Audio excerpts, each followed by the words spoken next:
People should trickle in, because the convention and the faculty is to start every event 5 minutes after the hour. Yeah. So people will trickle in. Yeah. So everyone's coming.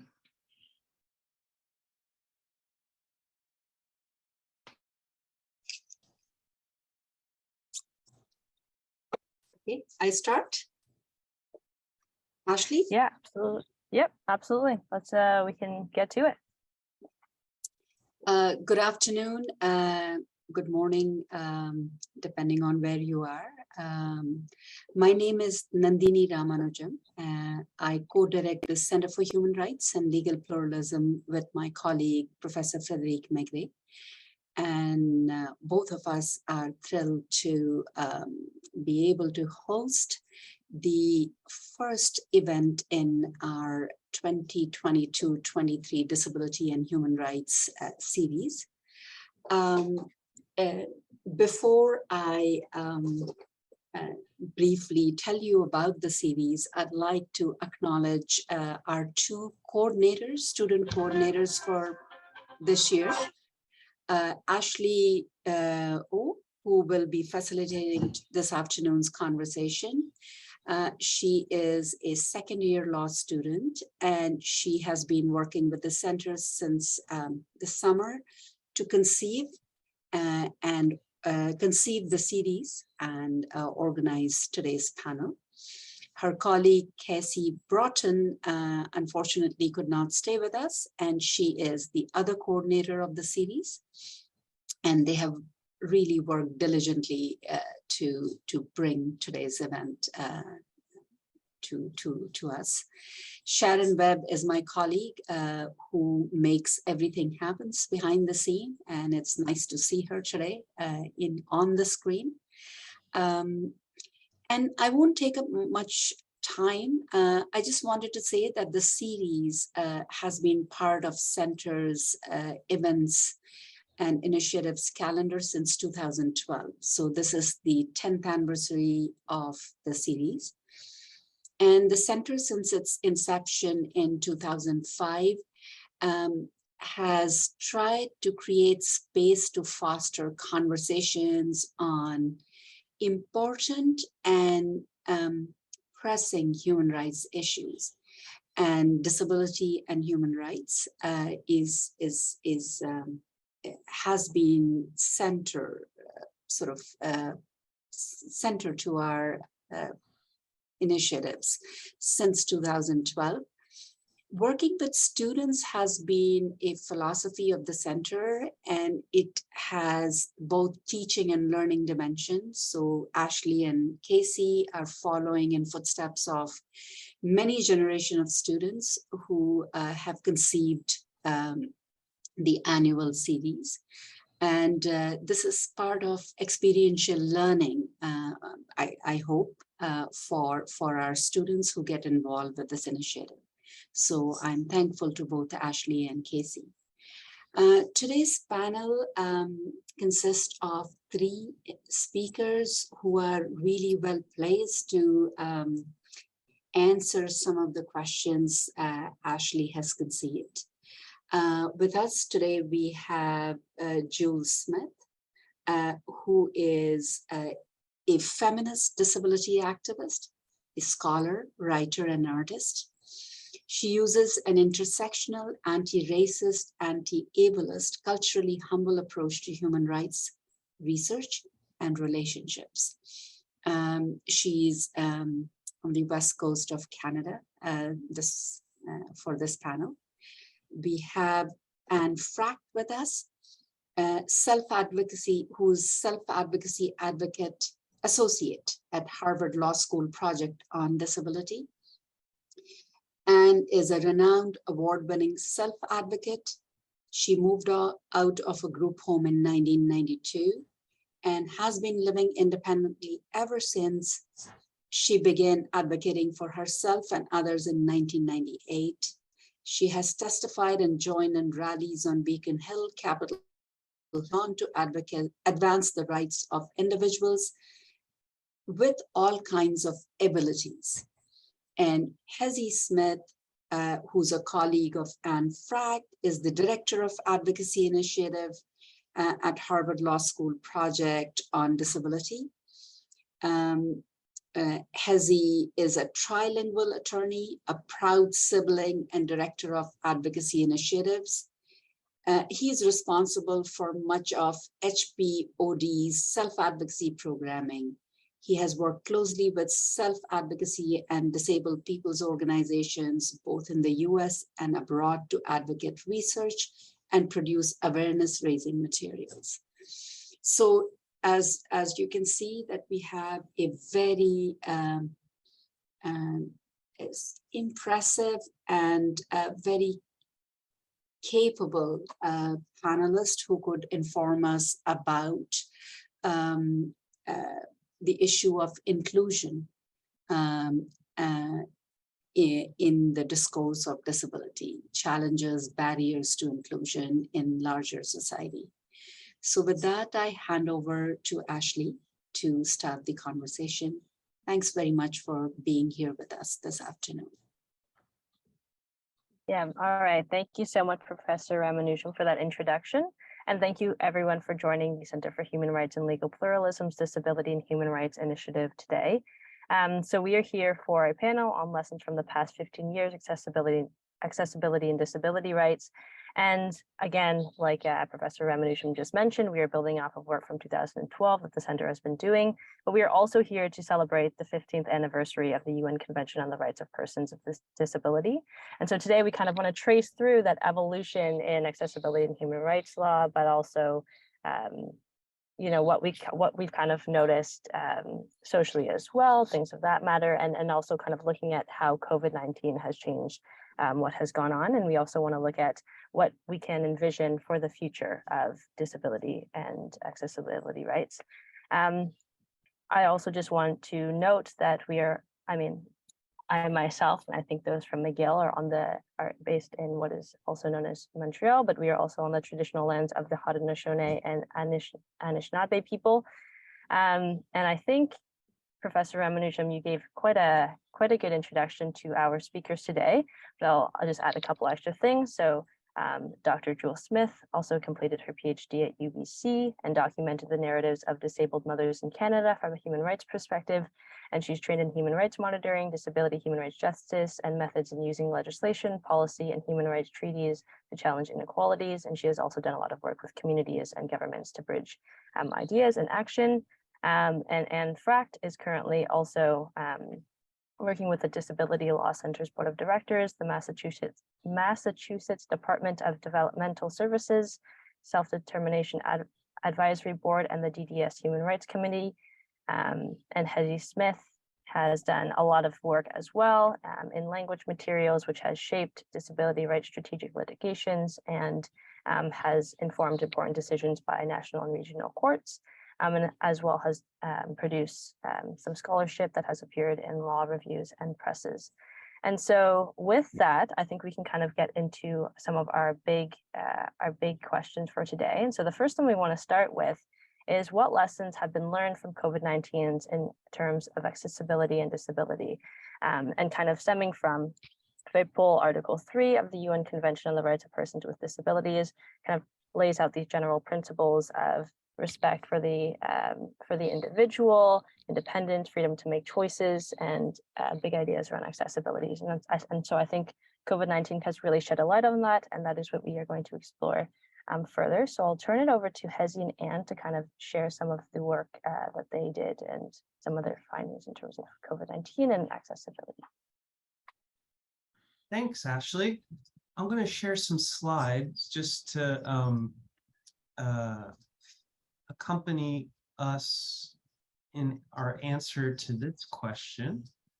To kind of address this question about what lessons have we learned from the COVID pandemic, Anne and I thought it would be really relevant to kind of share some of our findings and our experiences from this summer researching the experiences of the COVID-19 pandemic of persons with intellectual or developmental disabilities who were living in group homes in Massachusetts during that time. And one of the especially fun things about this research is that we collaborated with self-advocacy organizations to recruit the study participants. And we also made sure that we involved co-researchers who had intellectual and developmental disabilities and some harrowing COVID pandemic experiences themselves, in order to make sure that our approach to this research was holistic and in the spirit of the International Disability Rights Movement slogan, "Nothing about us without us," which is unfortunately, fortunately, an increasingly good practice, an increasingly widespread practice, but is not, I would say, the norm with regard to research on folks with developmental and intellectual disabilities. And so we adopted a participatory action style research method, where our interviews and data collection activities were not just kind of your typical clinical data extraction from researcher or from subjects to researchers, but more of a dialogic exchange where the researchers were also feeding back information that they had as advocates and also as survivors of the pandemic and certain harrowing experiences with the subjects themselves, so that the subjects would leave the research project feeling empowered and more knowledgeable as a result. So that was kind of the broad-based approach. So Anne, I'll turn it over to you to describe a little bit the problem that we were addressing and what we did to, in our research to address that problem.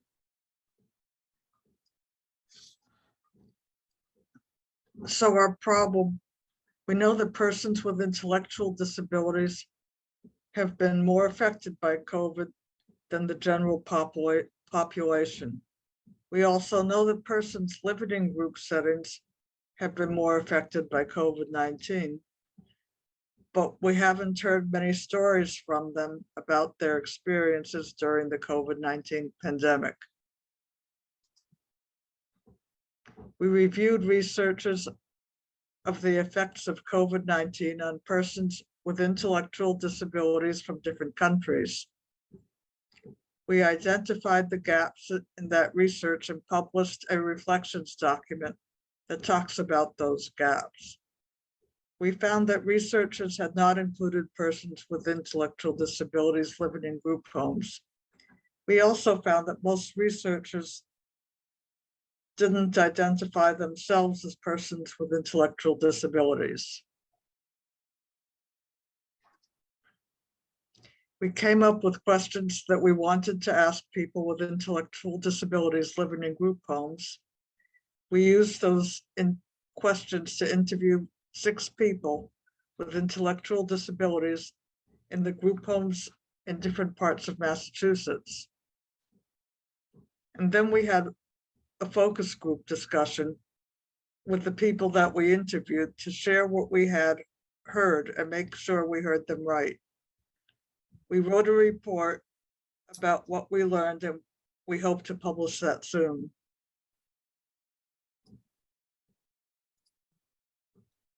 Thanks, Anne. So I'll share a little bit about what we heard and what we learned. And as usual, if I go off script or off track, please jump in and correct me, or just add in what stood out to you as well. But one of the things that we found straight off the bat was that a lot of folks were really excited and really interested in sharing their stories with us. There was a kind of just this kind of relief or feeling, a sentiment of feeling valued, because we're reaching out to them to hear what they experienced. And as Anne had mentioned, when we reviewed other research about people with intellectual disabilities during the pandemic, people in group homes were by and large not included among those. So other researchers would say, interview family members of people with intellectual disabilities who were living at home with them. Or maybe they interviewed adults with intellectual disabilities who were living on their own. But by and large, this kind of group of folks who were living in more restrictive settings, group homes, were not included in that research. And we found that different people honestly had different experiences. Although our sample size was small, 6 folks, which was also due in part to difficulties in getting cooperation from group home staff in supporting interviews and passing the word around. People just had different experiences. Some people were fairly positive about what their group home staff did to kind of keep them and their other housemates safe during the pandemic. Others were much more critical. And so I think it was just one of the key insights from Anne and our other colleagues who were self-advocates in doing the research was that they didn't want to be treated just as statistics, right? That or as a monolith. And these stories that we heard kind of bore that out, that people just kind of experienced these things in different ways. And among 6 people, there was kind of a nice spectrum of experiences represented by them. We thought one of the things that really stood out to us was kind of differentials, however, in the kind of information that the people we talked to had access to about COVID-19. So everyone had reported having gotten early in the pandemic information about what COVID is, how to protect themselves against it, and also what things like protective equipment are, how to mask properly, how to wash one's hands, and do those sorts of things. A glaring omission from our perspective in terms of the access to information about COVID was that no one reported having discussed with their group home staff information about their increased risk of contracting COVID due to the fact that they were living in group settings.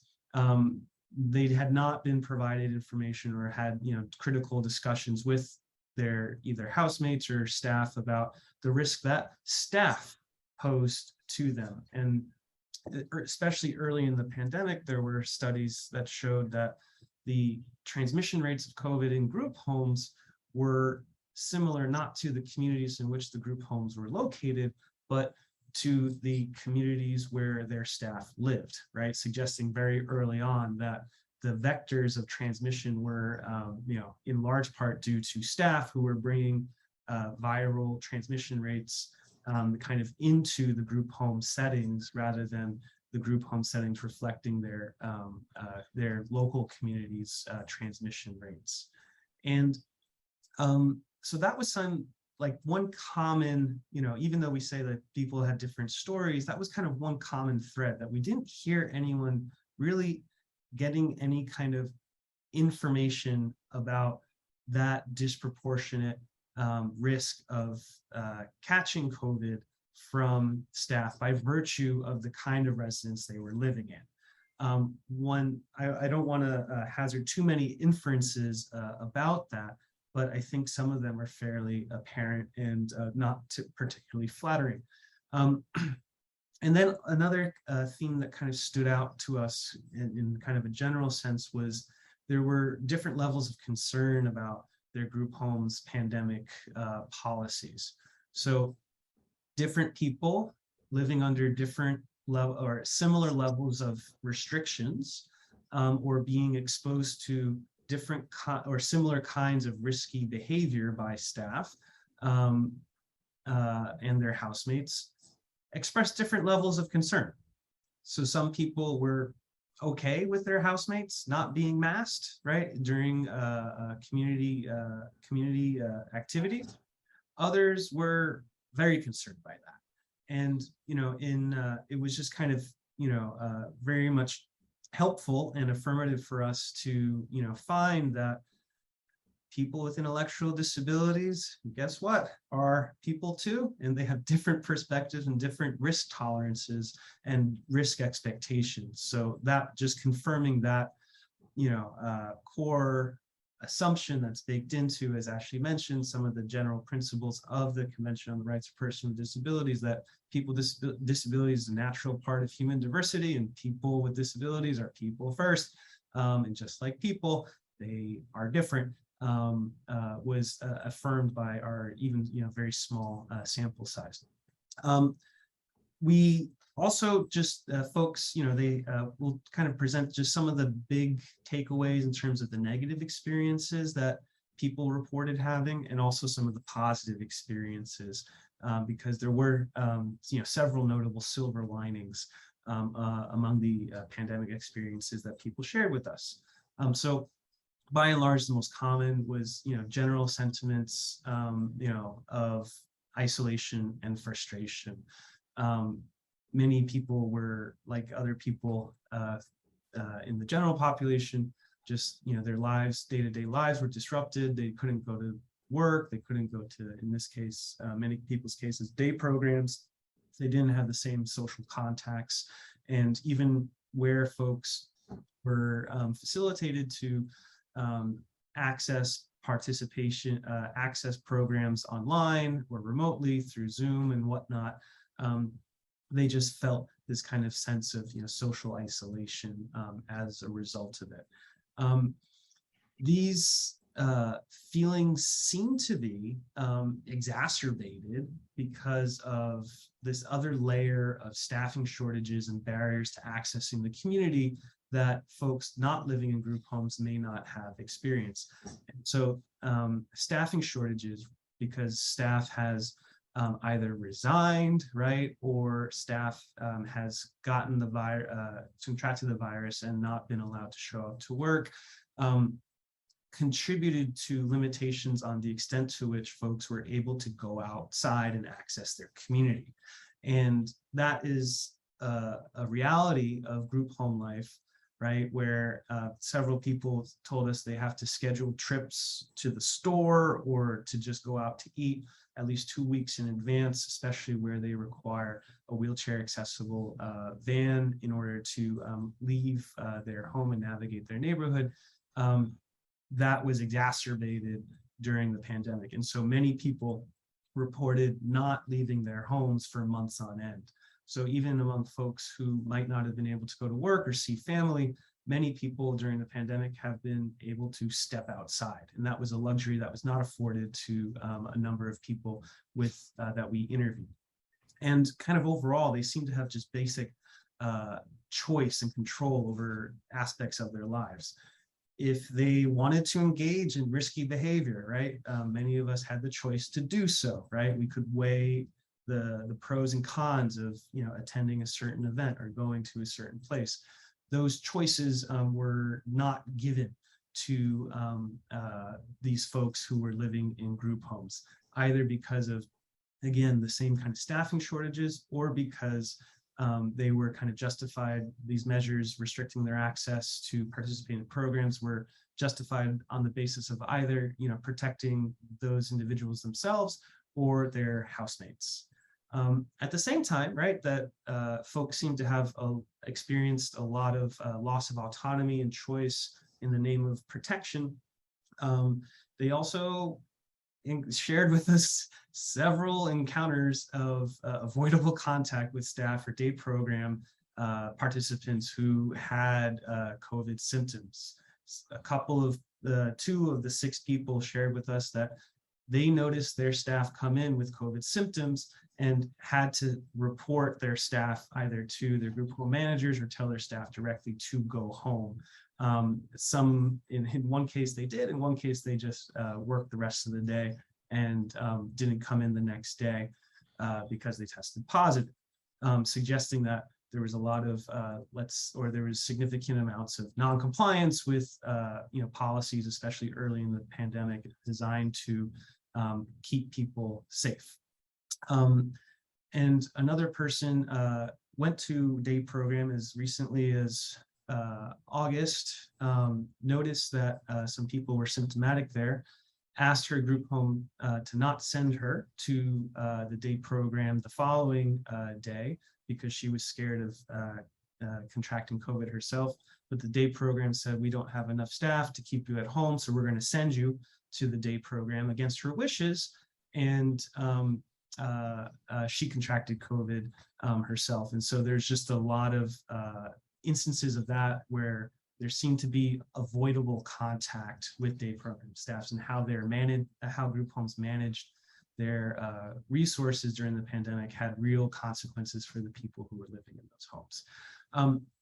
Several of them reported, I think 4 of 6 reported losing family members to COVID, just heightening their fears, right, and their anxieties about the transmission of COVID and catching it themselves.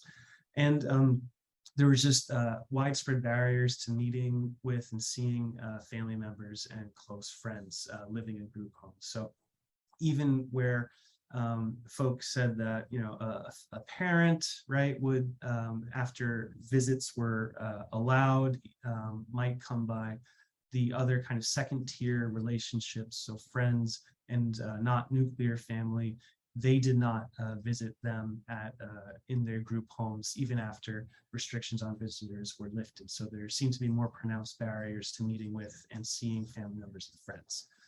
It wasn't all bad. At least 2 of the folks, due to some of these feelings of frustration and fears and anxieties about how their group homes policies were being implemented in staff behavior, they changed their residences. In one case to a home that had a culture of greater protection. In the other case, into a home that she had a more private space to herself on a different floor. So she felt more secure as a result. Several people, when day programs opened up again, said, no, we're not doing that. We're going to work instead. During the pandemic, they had taken some Zoom remote-based training opportunities that was paid work that hadn't been offered or available to them before the pandemic.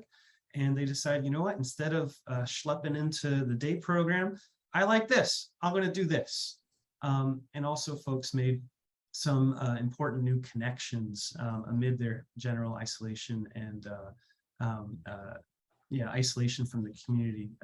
A couple of people reported starting new romantic relationships during the pandemic. One of them reported becoming pregnant, and we hope everything's well with her. And someone else reported joining a Bible group and attending religious services remotely when he hadn't done so in person before the pandemic started.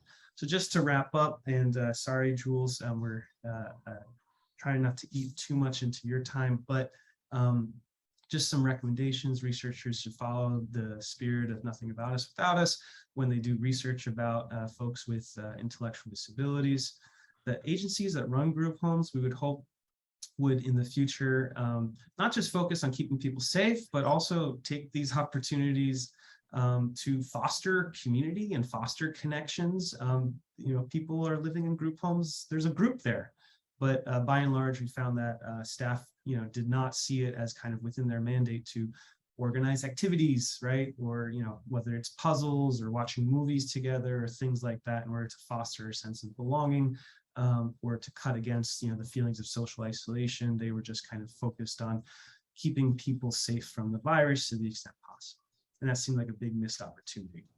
And then to self-advocacy organizations, we would say, they should really do a lot more work in reaching out to folks living in group homes to help them understand how their staff's behavior may have violated their rights during the pandemic, and the ways in which staff's behaviors may have contributed to the risk of them contracting the virus.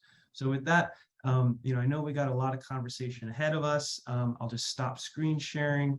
but we wanted to share this kind of recent research that we had done because we thought it really kind of touched on a number of the themes that this panel is hopefully going to really get into in the questions and answer session, as well as the subsequent questions to the panelists. So thank you. Awesome. Thank you so much, Anne and Hezi, for sharing your research with us and really grounding these lived experiences into the work that we're doing. That's really important to do. So with that, I'll turn it over to Jewel to maybe speak to this topic a little bit more broadly as well. Sure. Thank you for that.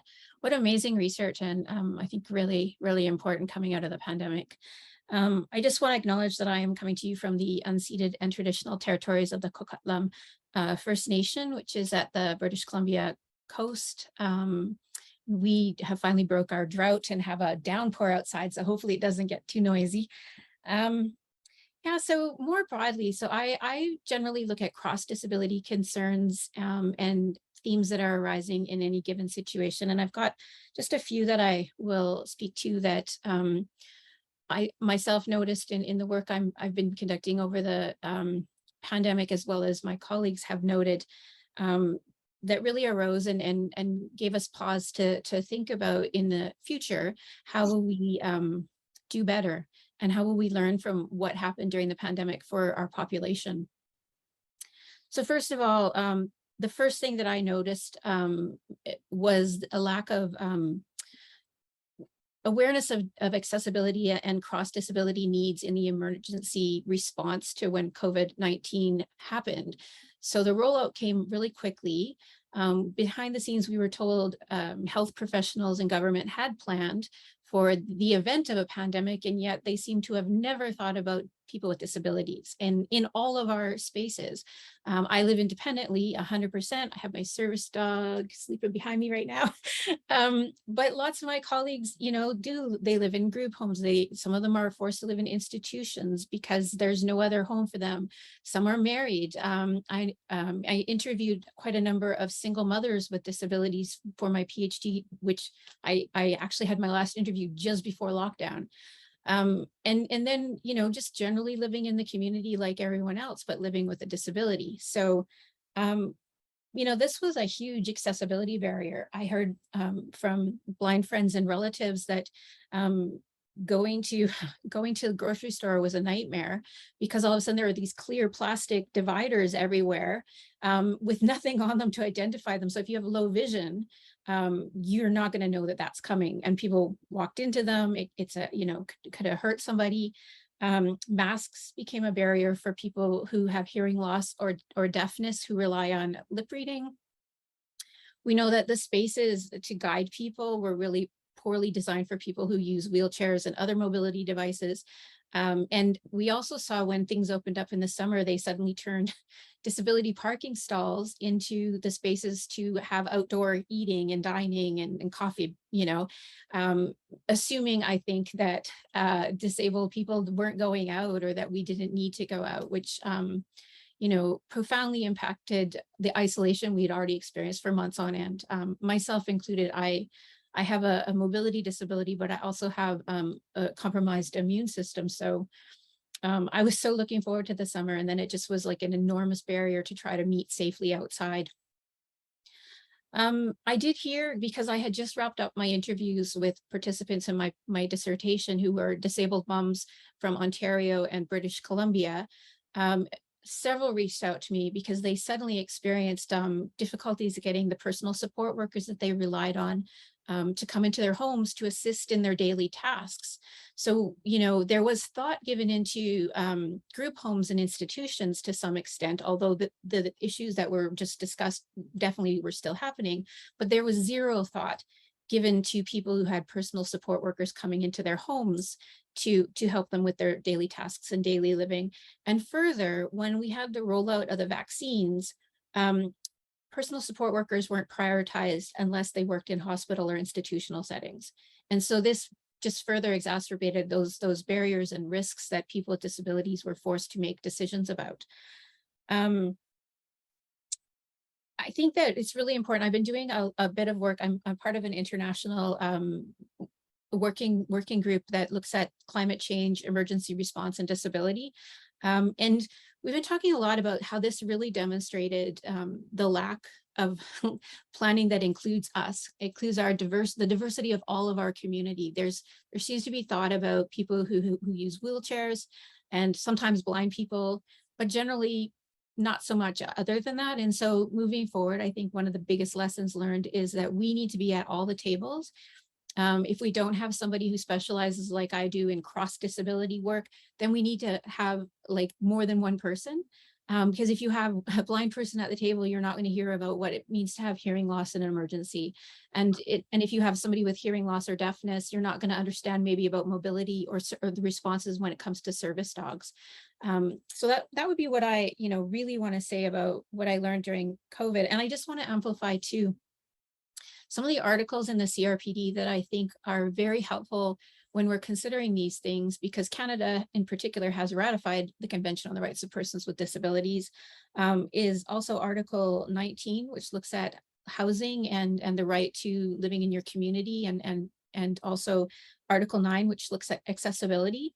And for myself, a lot of the work I do, I really engage with Article 23, which is right to family, and what does that mean when we're planning things.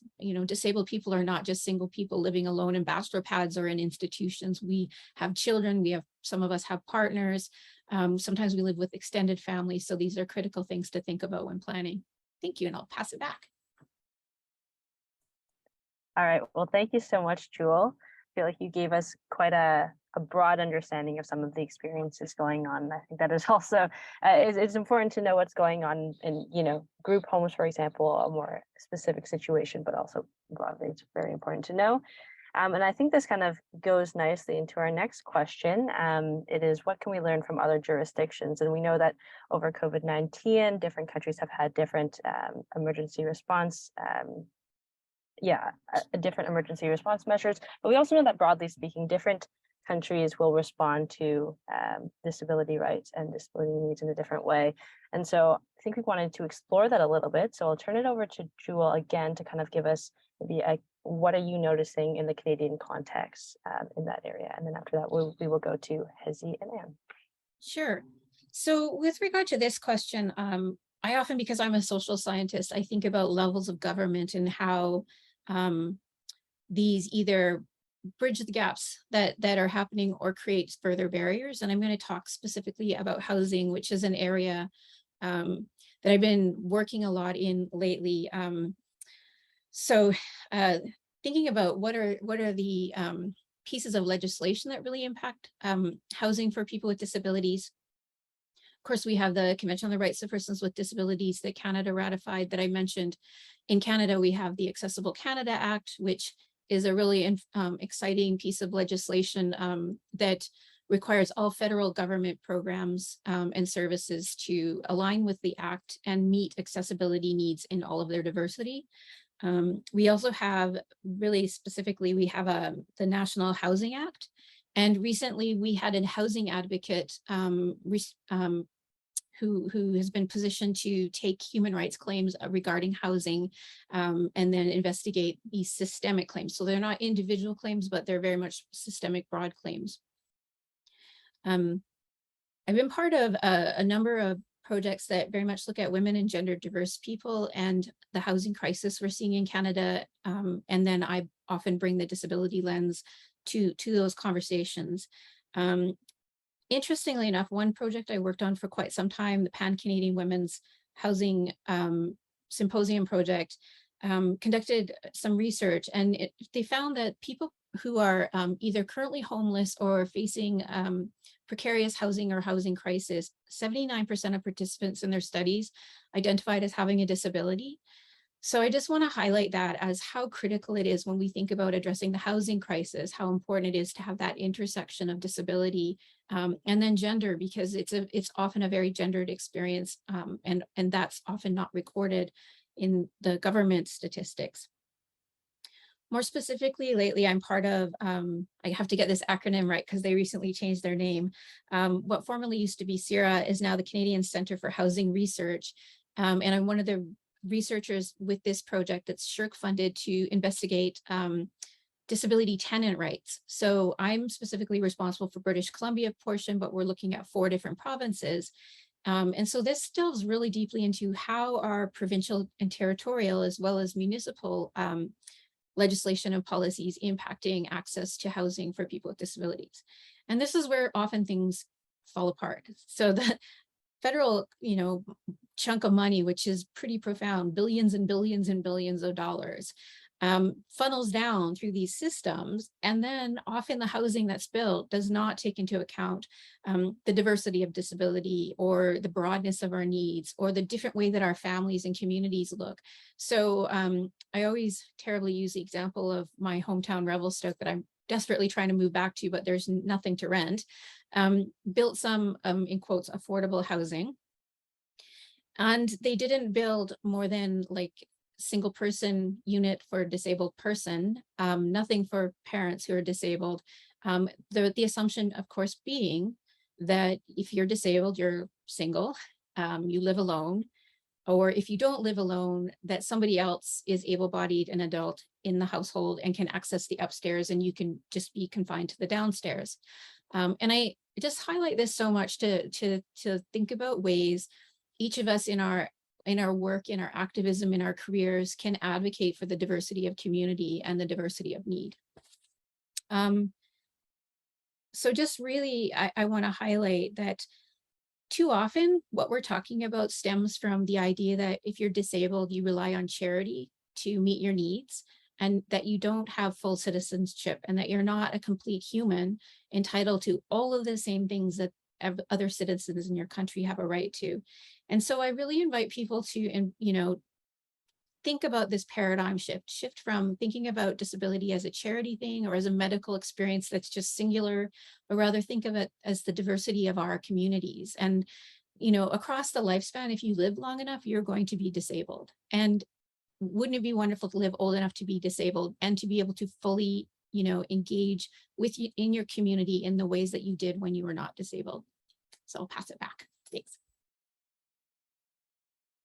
Awesome. Thank you very much for your insightful comments there, Jewel.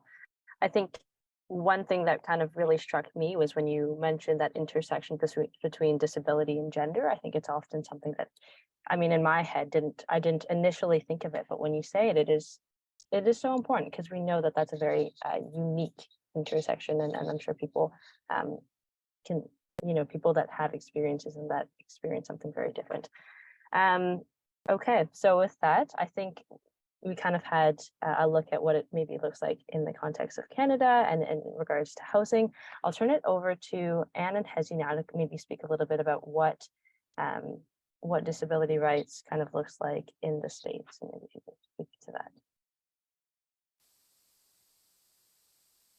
In the interest of time, I'll just point out, make 2 points very quickly, and maybe we can expand on this because Jules, it was fascinating what you're working on, and there's lessons that we can learn from you as well.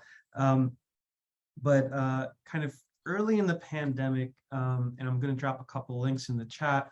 The first one to the crisis standards of care that the state of Alabama had used, and how that became a flashpoint early on for the allocation of ventilators for folks in this peak COVID, when hospital corridors were filling up and people were being intubated because we didn't have any notion as to how better to care for folks who caught the COVID.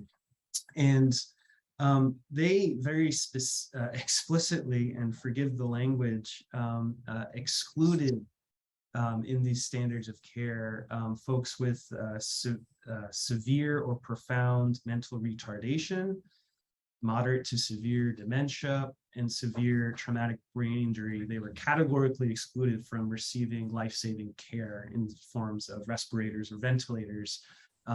This thankfully was challenged by a coalition of disability rights organizations, and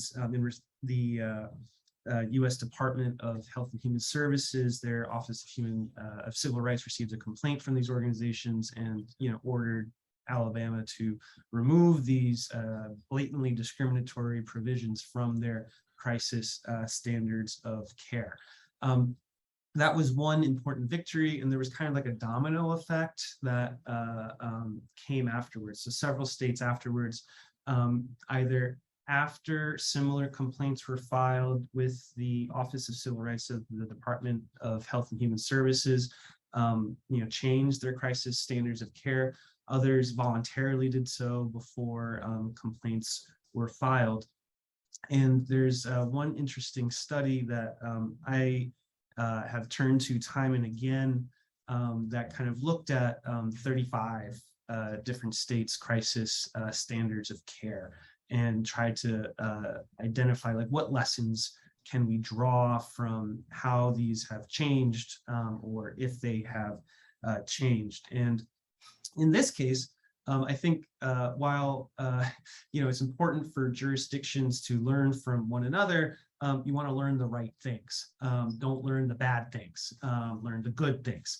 And in this case, these researchers found that the 2004 Ontario Health Plan for the influenza pandemic had informed a lot of the U.S. states' crisis standards of care. And so U.S. states, we're going to blame Canada for some of the the not so great stuff in our crisis standards of care, of course in jest, but they espouse kind of three factors for imposing or including exclusion criteria in the crisis standards of care. And that was one, the low likelihood of short-term survival after receiving life-saving care. The second, the anticipated high cost of applying resources to certain groups of people, and also a low likelihood of long-term survival. This last one's really annoying and obnoxious, and that's an understatement because these, this criterion, right, developed by presumably non-disabled doctors and public health professionals trying to steward public resources, costs disabled people lives. Disabled people's lives matter, but these crisis standards of care are in many cases testaments to how they matter less. And so this kind of low likelihood of long-term survival criterion that comes from that 2004 Ontario Health Plan that was kind of a model for a lot of the US crisis standards of care relies on this kind of notion of life years, right? So in aggregate, right, we should allocate resources in times of immunity, in times of crisis, to maximize the number of not lives, but life years saved, right? And that inherently pushes physicians, right, who are triaging patients into really suspect and highly uncertain valuations of who, regardless of their underlying condition or based on their underlying conditions, is more likely to live longer if we do this intervention. And that really suspect calculus, especially in a triage situation, does not take into account, nor is there really any guidance as to how physicians in that moment, those emergent moments, should take into account structural inequalities that affect life years. So if we were to accept that, people with certain underlying conditions are less likely to live long because of those conditions, right?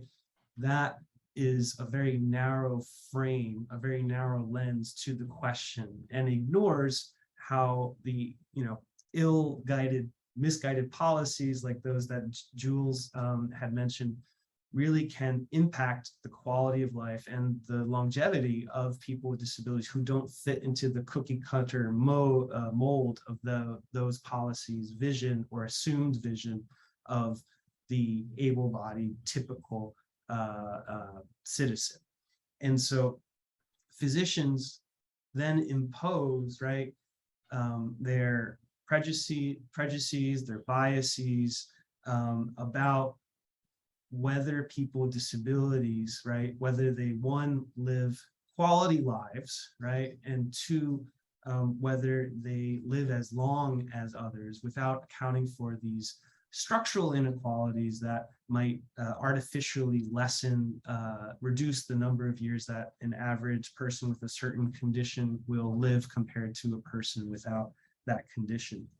And so to the extent to which, like, this criteria of life years, right, looking at let's try to maximize for life years saved, as opposed to let's try to optimize our plans for saving the greatest number of lives, right, reflects a disability bias, right? And it tells you what we as a society value. And in a very pointed way, the pandemic had made clear what people with disabilities had long known, which was that society values people with disabilities less than people without disabilities. And there's lots of different ways, lots of different exhibits that we could marshal to support that kind of basic observation.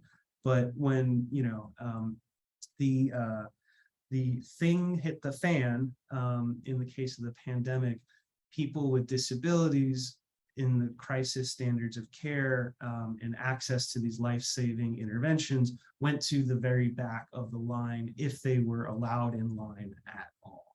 And that just kind of, you know, shows how, you know, these disability biases, right, we often don't come to grips to them or realize them until disabled lives have been lost, right? So we're always kind of playing catch up, retrofitting, and policies made by non-disabled folks or folks who hadn't contemplated the needs and just the right to belong of people with disabilities when designing policies or standards.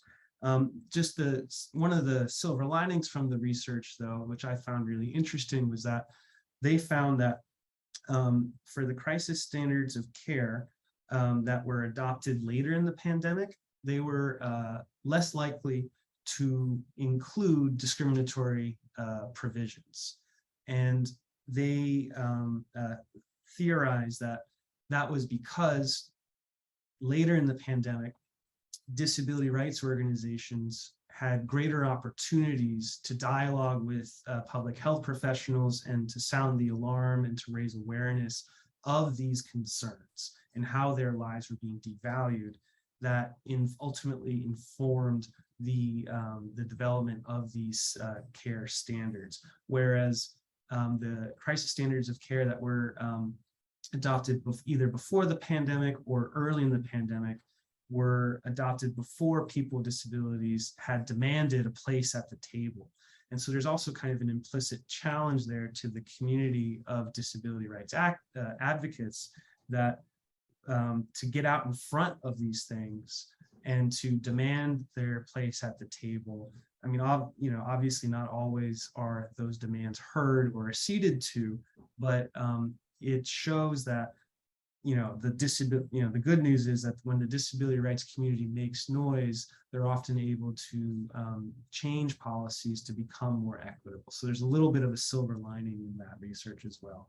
So I just wanted to kind of make those two broad points, that at the beginning of the pandemic, what we, I think, can learn from, you know, the United States is that there was just, you know, broad-based devaluation of the lives of people with disabilities in these crisis standards of care.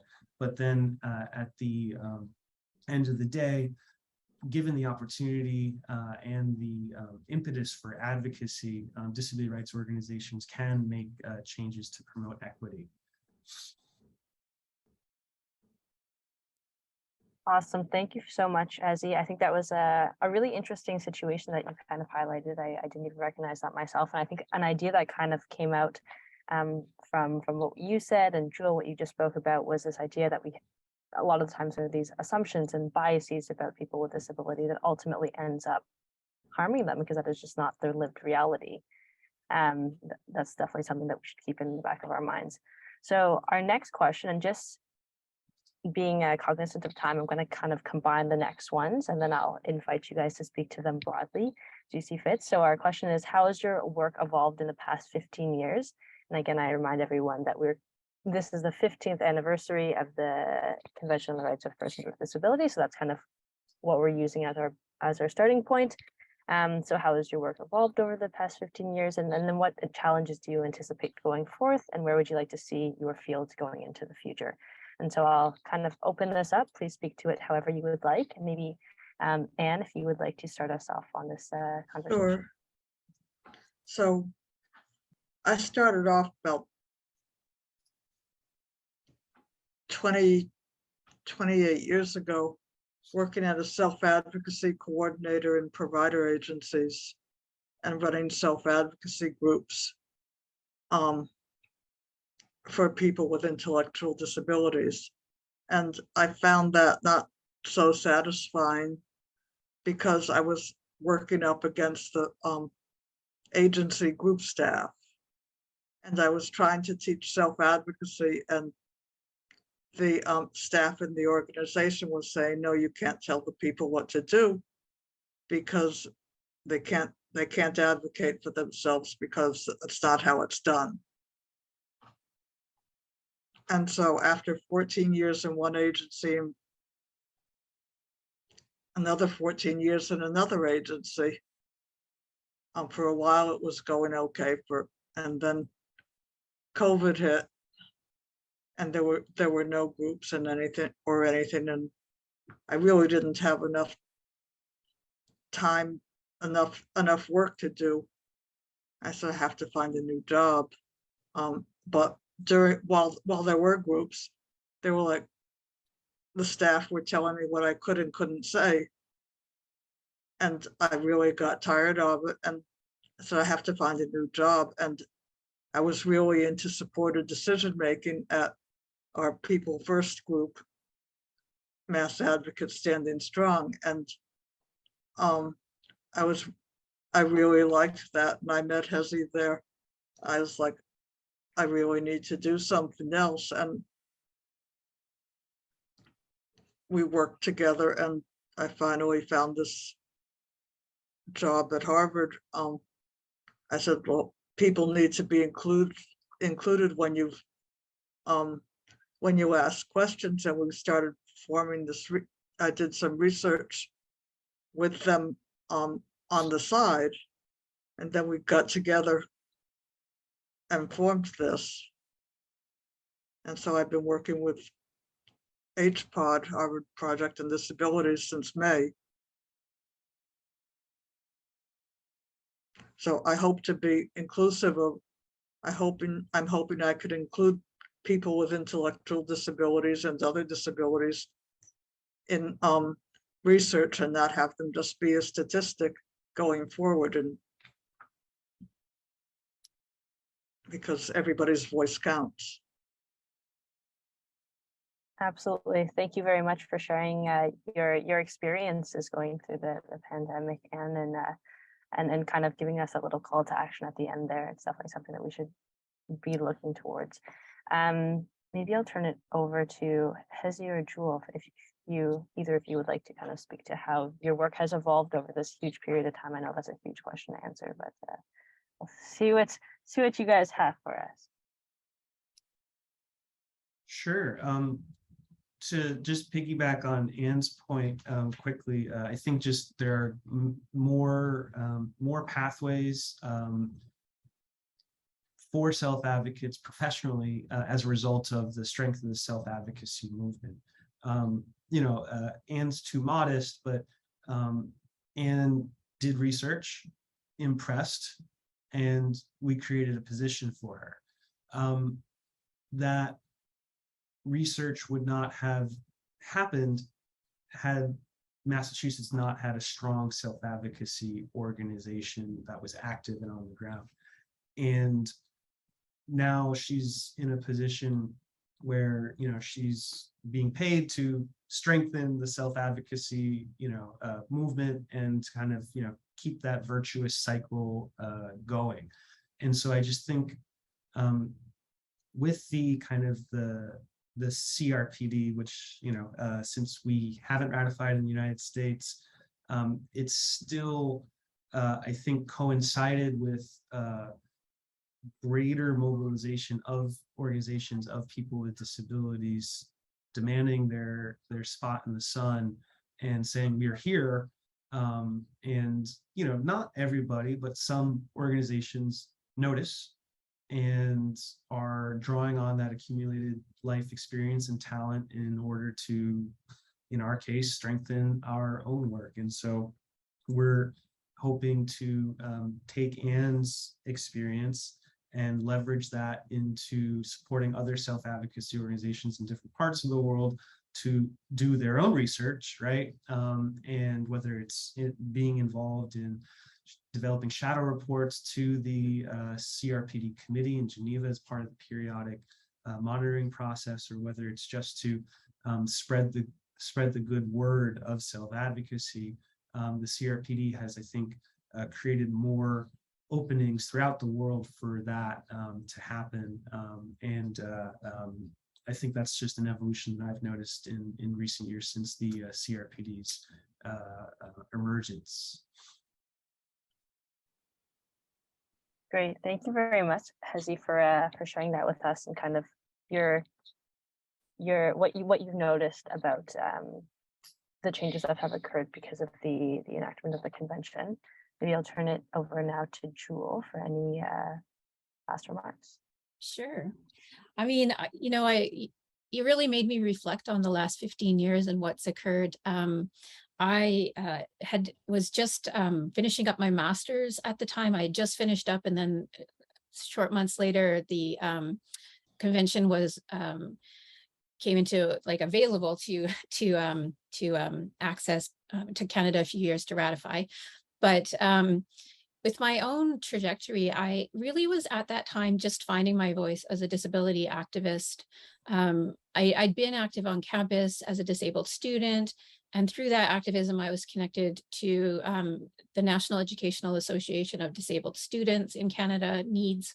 And through them, I met the larger disability community. And it was really exciting for me at that time to find common language, human rights language, to talk about the barriers that I was experiencing as a disabled student, disabled mother, trying to, write my career, which I had to change because my disability got a lot worse after my children were born. So over this time, I very thoughtfully, because of those introductions right around the time the CRPD, came into law, I got specific training. So I got trained by Disability Rights Promotion International on how to monitor human rights from the disability community's perspective. And then I went on to do the Women's Human Rights Institute training and learned how to intersect the CRPD with CEDAW, which is the Convention for Women at the UN, and to really talk about those gendered experiences as a disabled woman. And now I've, having completed my PhD, I took just about, it's been a year since I defended. I took some time to think, what do I want to do with the rest of my glorious life? My children are grown up now, and I'm done my PhD, and I don't want to follow tenure track. So I'm building a business right now devoted to addressing ableism in law and policy and work environments, and strategically working with international activists and partners to really push back at what COVID did to us and to our community. So that's sort of, a very broad perspective of my journey, but it's been exciting and it's been sad at times. I've lost some mentors because of the unfortunate thing that Hezi talked about with regard to our community sometimes doesn't live as long as, a typical citizen because of poverty and barriers and inaccessible homes and no access to appropriate healthcare and supports and isolation too. So I think it's exciting times. It's also times where we really have got to stand up and that we need our allies to bring us always to the tables in anything you're doing.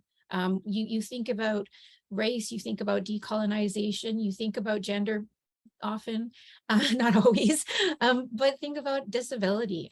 So thank you for this opportunity. Thank you very much for sharing that with us, Jewel. And I think kind of that larger call that that we all need to actually work together to advance a lot of what's going on in this world is very key. I think with that is our last question here today. I'm gonna open it now for any questions that anyone may have. And also, actually, right before we go into that, I just want to say a huge thank you to Anne, Hezi, and Jewel for taking the time to chat with us today and on sharing everything that you have. I think it's been very insightful for all of us. So anyways, to our questions, I see Professor Ramanujan has her hand up, so I'll turn it over. Thank you. Thank you very much to our speakers. And thank you, Ashley, for conceiving and facilitating this conversation. My question is to Jules, and it is pertaining to your experience as a student in a Canadian university, or maybe more than one university. And we have been, I wouldn't say no progress has been made on Canadian campuses in the last 10 years. Obviously, we are moving in the right direction, but the progress is slow when it comes to creating a barrier-free environment for diverse learners or learners with diverse abilities. So, but I'm also cognizant of that we live in a context of public funded universities. Universities in general are cash-strapped. So realistically speaking, what do you think universities could do, say, if you could identify 2 or 3 things to lower barriers for students with different abilities to be part of teaching and learning environment? And 2 or 3 concrete things, which I think most universities now do have Office of Students with Disabilities. That is the beginning, but perhaps there could be other concrete things universities could do. Concrete and feasible, given all kinds of constraints we live in. So thank you for that. Sure. Wow. So yeah, I have experience, I guess technically at four universities. I'll just name them because I'm so grateful to all of the disability centers and my professors. University of Northern British Columbia, Simon Fraser University, the Women's Human Rights Institute at OISE in Toronto, and then University of British Columbia. Here, my home campus was the Okanagan campus. Thinking about concrete things, I mean, you really named on one of them. Financial barriers are enormous. And this is, I'm just going to mention an ally thing. I've been pressuring the government for more than 15 years on why they attach the accessibility grant to having student loan access. So the only way that you can get the accessibility grant to pay for your equipment, so I use voice to text, I have a modified desk work environment and other support needs to learn, is if you can get student loans in Canada. So a concrete thing is whenever you have opportunity to advocate, that's one thing I wish that the government would take those 2 things apart. If you're a disabled student, regardless of your ability to access student grants, you need that access grant to meet your needs, and that would take pressure off of the universities to try to fill the gap. I think all professors need to be aware of universal design and teaching, because it doesn't always meet every need, but it definitely meets most students' needs. And I'm going to reflect on the whole COVID response and how inaccessible it was for students with disabilities. And one of the barriers that I kept hearing, because by that time my academic situation, I don't take tests in my field. I have to produce things, but students who took tests, they used to go, not during COVID, to the disability office. They would have somebody invigilate the exam. That was a job I did all through my master's and my PhD. I would invigilate exams with students, and that's how they wrote exams, so that they could have the supports they needed. professors really, really put a, like, they said, they'll just be cheating. How can we do this? And, you know, there's gotta be better ways of testing students than asking them to write their exams in an inaccessible environment and then being disappointed that they're not successful, which I kept hearing. I think any systems that are being built, so if you're updating a system, reviewing a system, have students with disabilities test their software before you launch it. Because the worst thing is you've launched it, you've done all the work, they walk away, the IT people, and then the student with, who uses a screen reader can't access it, or the person who uses voice commands can't access it. So I think, those are some concrete things. And I guess finally, one of the other things that I often hear with, those of us who learn differently, academically, I don't come across as disabled, but some of my colleagues do. I have dyslexia, but I've figured out a lot of things to accommodate myself. So I'm okay mostly, but I hear constantly from students that professors say really inappropriate, discriminatory, ableist things to them about how they learn. And I would love to see professors just stop it. Just because somebody learns different doesn't mean they're cheating. It doesn't mean they're not smart enough, in quotes, and it doesn't mean that they're not capable enough to do the degree. It just looks different than how you may learn or how you typically make students learn. And diverse universal design environments actually make it possible for other students who are struggling, who you don't even know are struggling. They're just doing 10 extra steps to make it work. Okay, thanks. And if I may, even though I wasn't asked the question, just add another concrete thing that I feel strongly about. And it's, I think, responsive to experience of students and faculty and staff at Harvard who have disabilities, is that disability is not just an accessibility office thing. Every university in the US, and sounds like in Canada, has an accessibility office. Not every university has a positive disability identity group. That's a student group that, does peer-to-peer support, right? When the professors inevitably say the things that they're not supposed to because they were educated in a generation where people with disabilities weren't going to school with them, or weren't allowed to go to the schools that they went to. That's just, I think, super key. As long as universities adopt exclusively a provider perspective on disability, that, okay, this is an accommodation need rather than this is an identity group that needs that social emotional camaraderie support, they're just constantly going to be plugging holes, or putting out fires, running from one fire to another, from like I think a holistic, long-term, sustainable approach perspective. Like, they're just, at the same time that you have an accessibility office, there needs to be a disability student group where they do what they want, right? But it's also a source of peer mentoring, sharing, self-help tips, so that students with disabilities don't get the message that they're supposed to hide their disability. They're supposed to hide their learning needs, right? They're supposed to sneak over to the accessibility office and everything is health information and therefore it's all private. But we're a group, we're a large group.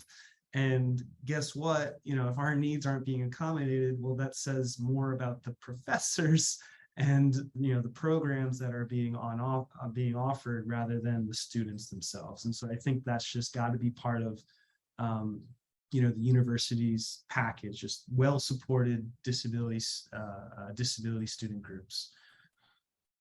Can I add to that?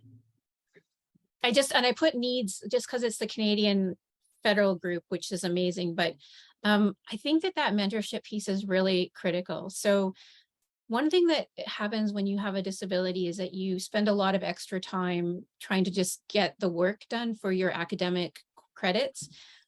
but there needs to also be that mentoring that happens with other students. So and they weren't always disabled professors, but professors did mentor me despite my very complicated situation as a solo mom with a disability, working at all times. I got that mentorship and it really mattered in my career trajectory. And I often hear that mentoring doesn't happen for some of my colleagues and friends who are going through the academic route right now, that because their disability accommodations look too hard, or because they take up a little extra time, then professors aren't mentoring them.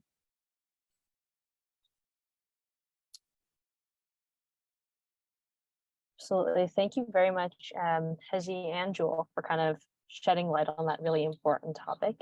I think we are kind of, this panel is open to the community, but also very much focused on students. And so it's very interesting to hear what really that we can do to improve the situation for our students that have disabilities.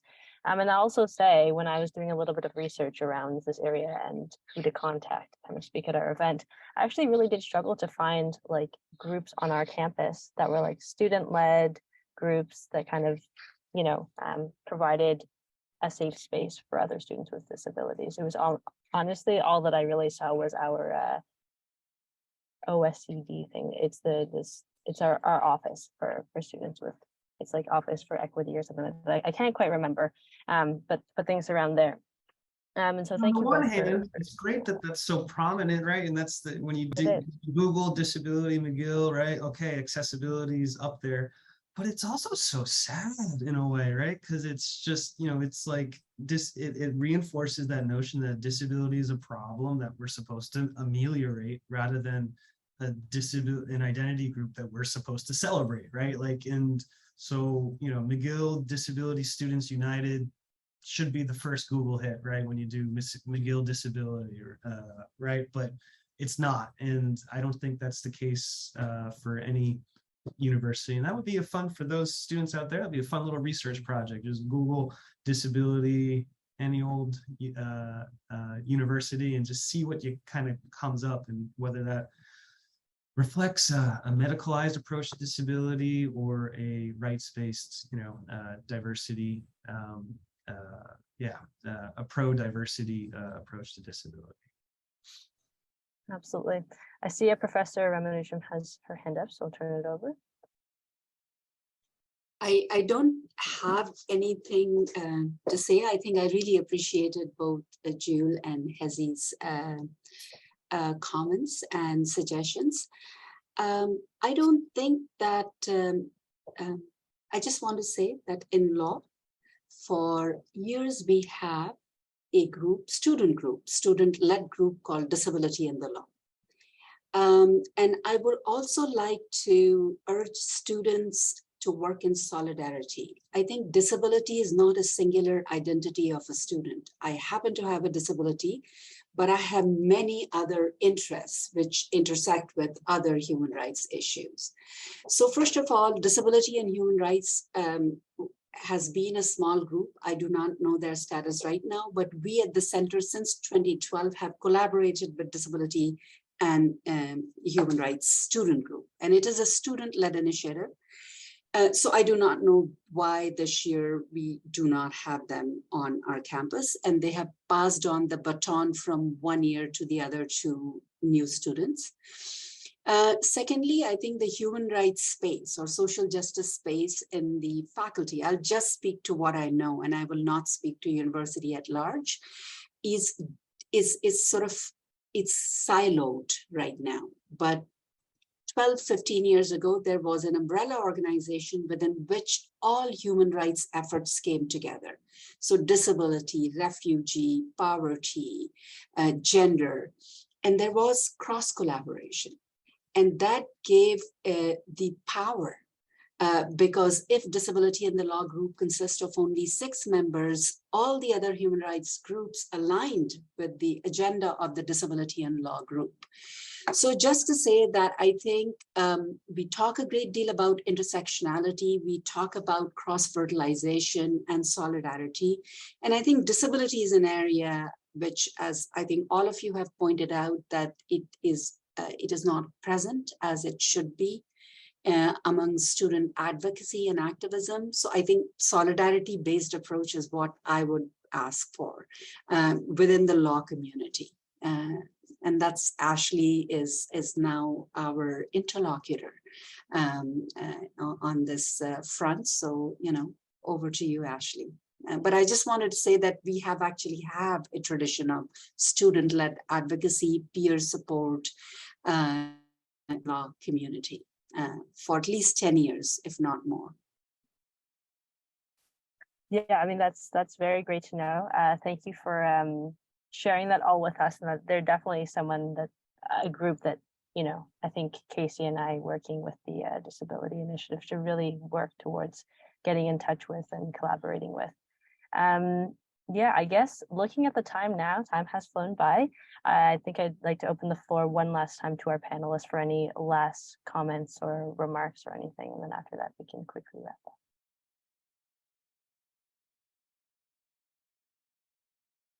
Okay. All right. Well, if there's nothing, I want to say thank you to Anne, Hezi, and Jewel for taking the time to chat with us and discussing with us and sharing your knowledge in this area. And also, I think, providing us this very, very concrete steps forward that we can do. For example, in the area of student-like initiatives and things like that. So that's been very, very good to know and very interesting to hear about.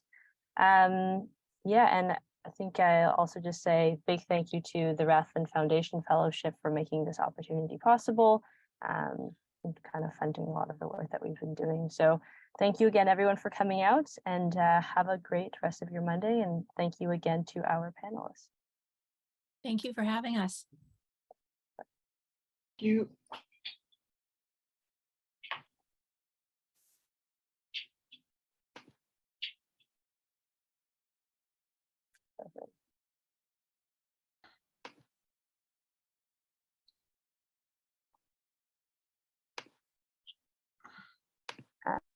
Sharon, should we leave the, would you like to close down the Zoom call or?